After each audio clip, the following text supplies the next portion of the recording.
What is shaken, Internet? This is Salt's bringing you the How to Tank for Dummies Everbloom guide. This guide will cover the Everbloom dungeon in Warlords of Draenor, focusing on tank mechanics, but covering other aspects as well, including the normal and heroic version trash and bosses, as well as covering the various achievements. It'll be broken up by bosses, clicking on any of the annotations on the screen to jump directly to any boss. For those of you already in the dungeon and needing a quick synopsis, go left at the start to get to the first boss, where you'll kill water balls until they become unmanageable.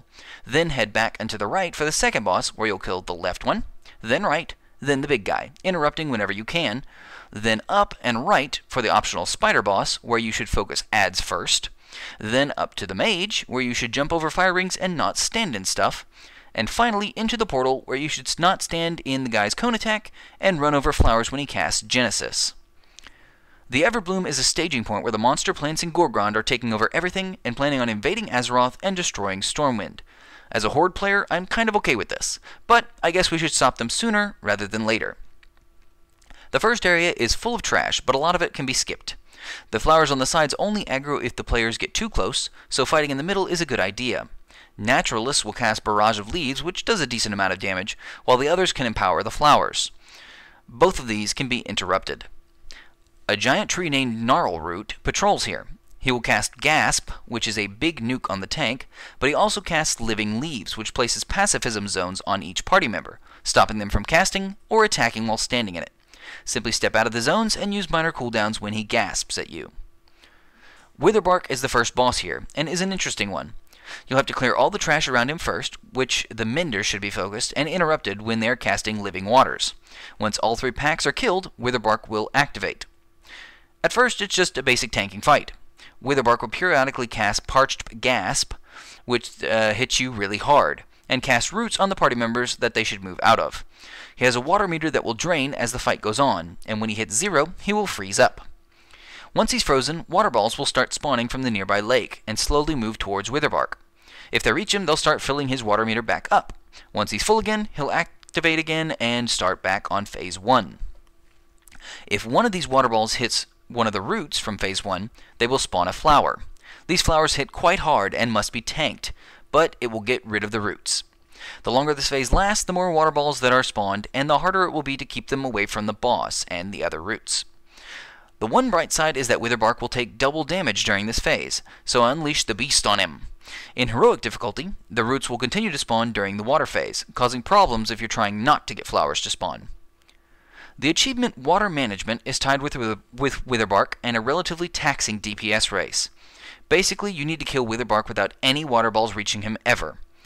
The basic idea is to have your DPS set up behind Barky to set up all the roots between him and the water.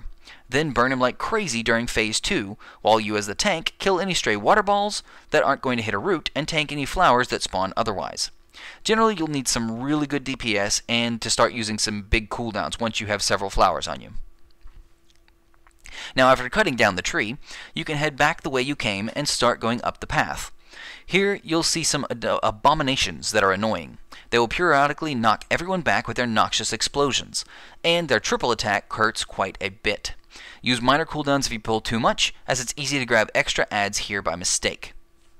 Eventually, you'll make your way to Boss 2, which consists of 3 guys, Gola, Telu, and Dulu. These 3 do not share a health pool, so you should focus one at a time.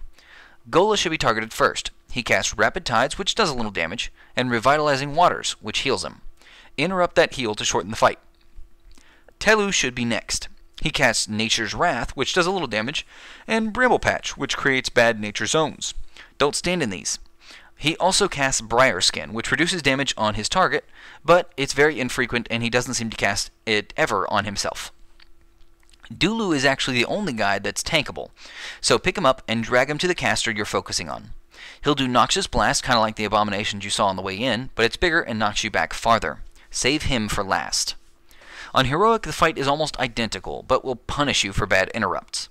Every time you interrupt one of the casters, they'll gain a buff that makes them uninterruptible for 8 seconds. Hopefully people won't be interrupting their very wimpy spells, and save it for the good ones. Now, moving up the ramp, you can head right to the optional Spider Boss. You'll have to kill this boss in challenge mode, but the other modes don't require it for completing the dungeon.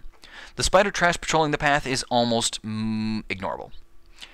When you touch one of the webs, you'll activate the gauntlet to start the boss.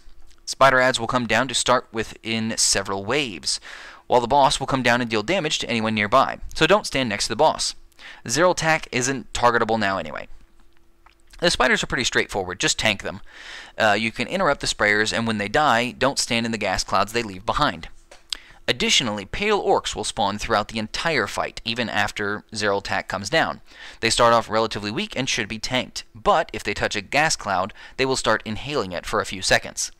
This inhale move is uninterruptible, but they can be knocked away or stunned. If they finish inhaling it, they will become hulks, which have much more life and much more damage. This will be a big problem during the boss, as we'll see. Now the boss will eventually come down and become targetable and tankable. This will stop the spawning of the little spiders.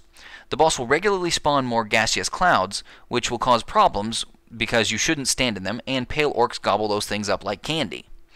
The boss's normal moves aren't terribly problematic, but her last one is Consume, which will make Zero Attack jump to a pale orc and eat them over a few seconds. If Consume finishes, the pale orc will die, and Zero Attack will be healed based on the orc's health. Problems occur when the pale orc inhales some gas and become hulks, as they will have lots more health for old Tacky to consume. The basic strategy is to grab pale orcs and keep them out of the gas, killing them very quickly. They die fast if they don't inhale, and even if the spider eats them, she won't get as much health. Do note that knockbacks do not stop Consume from channeling. Trust me, I've tried that.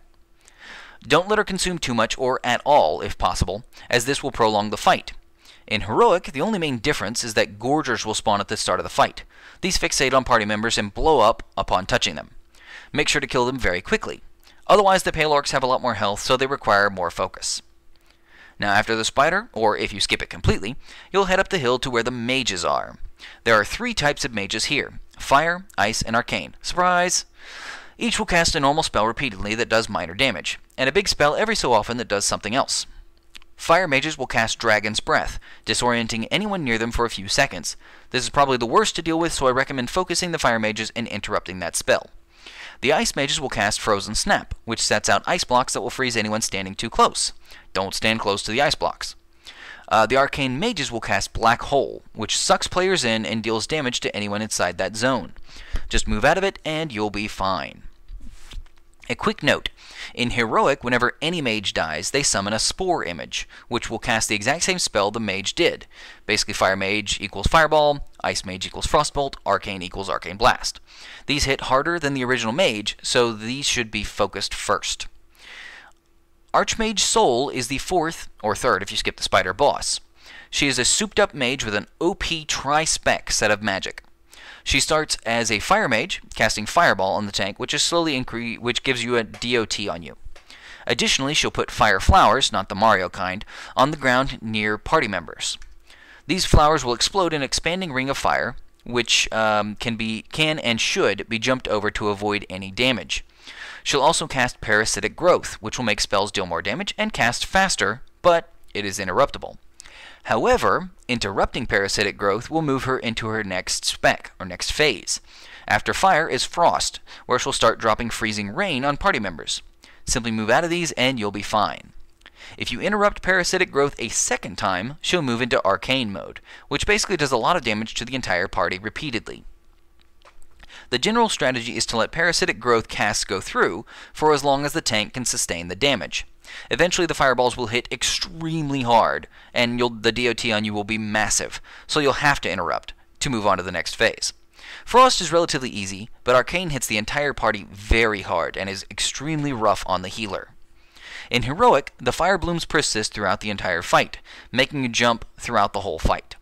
Additionally, if you interrupt Parasitic Growth, a Spore image appears, kind of like the ones from the trash. However, this one has a huge amount of health, and basically should be ignored and CC'd if possible. It will do lots of damage, but you can't kill it, so don't worry about it. The achievement, They Burn, Burn, Burn, is related to Phase 1 of this fight.